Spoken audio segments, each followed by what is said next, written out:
Bonjour. Aujourd'hui, on va se pencher sur une période vraiment charnière, la France des années 30. Une décennie de crise, de division profonde, une nation qui se retrouve au bord du précipice, juste avant le cataclysme de la Seconde Guerre mondiale. La grande question qu'on se pose, c'est celle-ci. Comment la France, qui sort victorieuse de la Grande Guerre en 1918, a-t-elle pu se désagréger à ce point en à peine une décennie? C'est ce puzzle qu'on va essayer de reconstituer ensemble. Allez, on commence par le début. Première partie, une crise qui met du temps à arriver, mais qui va être le premier domino d'une longue série. Il faut retenir une date, 1931. C'est assez fou parce que le crash de Wall Street, c'est 1929.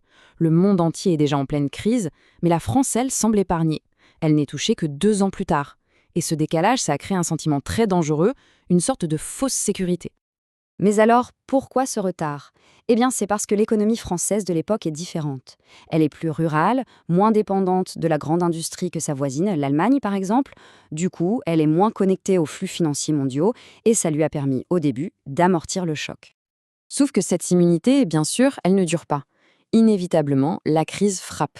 Les usines ferment les unes après les autres, le chômage explose, la misère s'installe, et pour des milliers d'ouvriers, la seule façon de manger, ce sont les fameuses soupes populaires. Le coût humain devient absolument immense. Et cette crise économique, elle ne reste pas qu'économique.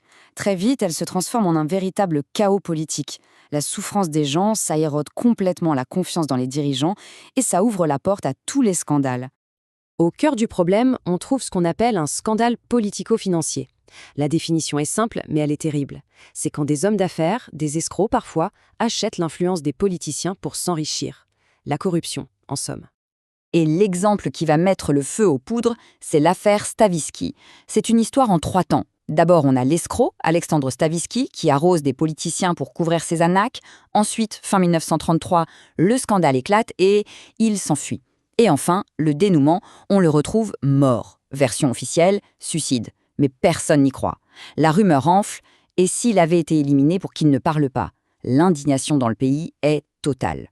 Ce mélange de crise économique, de scandale et de colère, ça crée un vide. Et ce vide, il va être rempli par des groupes extrémistes. C'est la fameuse menace des ligues, qui vont faire descendre la violence dans la rue. Qui sont ces ligues? Eh bien, on a plusieurs groupes. Les Croix de Feu, qui regroupent des anciens combattants décorés. Les Jeunesses patriotes, des nationalistes. On trouve aussi l'Action française, qui veut carrément le retour du roi. Tous ces groupes ont en commun de surfer sur le désespoir des gens pour diffuser leurs idées.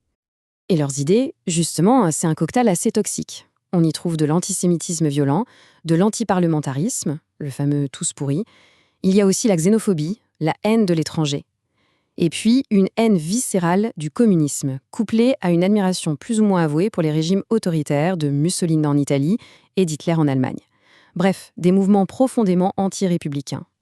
Toute cette haine va finir par exploser. Le 6 février 1934. Ce jour-là, les ligues manifestent à Paris et tentent de marcher sur l'Assemblée nationale. Les affrontements avec la police sont d'une violence incroyable. Le bilan est très lourd, 16 morts. Et ce n'est pas tout. On compte aussi plus de 1500 blessés. Ces chiffres y disent bien l'ampleur du choc. Ce jour-là, la France a vraiment frôlé un coup d'État. La République a vacillé. Face à cette menace fasciste, un électrochoc se produit. Les forces de gauche, d'habitude si divisées, vont décider de s'unir. C'est la naissance du Front populaire, un moment d'unité assez rare dans l'histoire de France. Et là, tout va très vite. En février 34, c'est le choc des émeutes. En juillet 35, les partis de gauche s'allient. À peine un an plus tard, en mai 1936, c'est la victoire aux élections. Et dans la foulée, en juin, après des grèves massives, joyeuses, qui paralysent le pays, le nouveau gouvernement signe les fameux accords de Matignon. Et ces accords de Matignon, c'est une véritable révolution sociale. On y trouve des avancées incroyables pour l'époque. Le droit syndical enfin reconnu, une hausse générale des salaires, la semaine de travail qui passe de 48 à 40 heures, l'école obligatoire jusqu'à 14 ans et bien sûr, la mesure la plus emblématique, les 2 semaines de congés payés. C'est une conquête de dignité immense pour le monde ouvrier.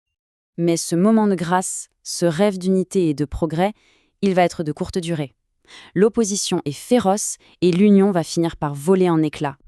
Là, on voit bien à quel point la France est coupée en deux. D'un côté, il y a la joie immense des ouvriers qui découvrent les vacances, le temps libre, la plage, et de l'autre, une haine tenace. Le patronat trouve que ça coûte beaucoup trop cher, l'extrême droite se déchaîne contre le Premier ministre Léon Blum avec un antisémitisme virulent, et une partie de la bourgeoisie exprime un mépris de classe terrible envers ces salopards en casquette, comme ils disent, qui osent venir sur les mêmes lieux de vacances qu'eux. Finalement, en avril 1938, le gouvernement tombe. Pourquoi? C'est une accumulation de problèmes. Il y a des divisions profondes au sein de la gauche, notamment sur l'attitude à avoir face à la guerre d'Espagne. La crise économique est toujours là, et elle est aggravée par les plus riches qui envoient leur argent à l'étranger. Et le coup de grâce, c'est le départ du parti radical de la coalition, ce qui fait perdre la majorité au gouvernement. C'est la fin du rêve. Et on arrive à la toute fin de la décennie, 1939. La France est au bord du gouffre. C'est une nation affaiblie, désunie et surtout terriblement pessimiste alors que la guerre menace. Pour comprendre l'état d'esprit, il y a cette phrase terrible du démographe Alfred Sauvy: « Dans les familles françaises, il y a plus de cercueils que de berceaux ». Ça dit tout du traumatisme de la Première Guerre mondiale qui n'est pas guéri et d'une natalité qui s'est effondrée. C'est un pays qui a peur de l'avenir. Et sur le plan moral, ce n'est pas mieux. L'historien Jacques Bainville fait ce constat glaçant d'un pays à bout de souffle. Les jeunes n'ont rien à dire. Les vieux se répètent. L'ennui est réciproque. Il décrit une sorte de fatigue intellectuelle et morale, un manque d'élan, tout le contraire de l'Allemagne nazie à la même époque. Alors voilà le tableau. Une nation fracturée, un pessimisme généralisé et un orage terrible qui se prépare à l'horizon. La question c'est, que va-t-il bien pouvoir se passer ensuite? C'est sur cette interrogation, lourde de sens, que l'on va se quitter.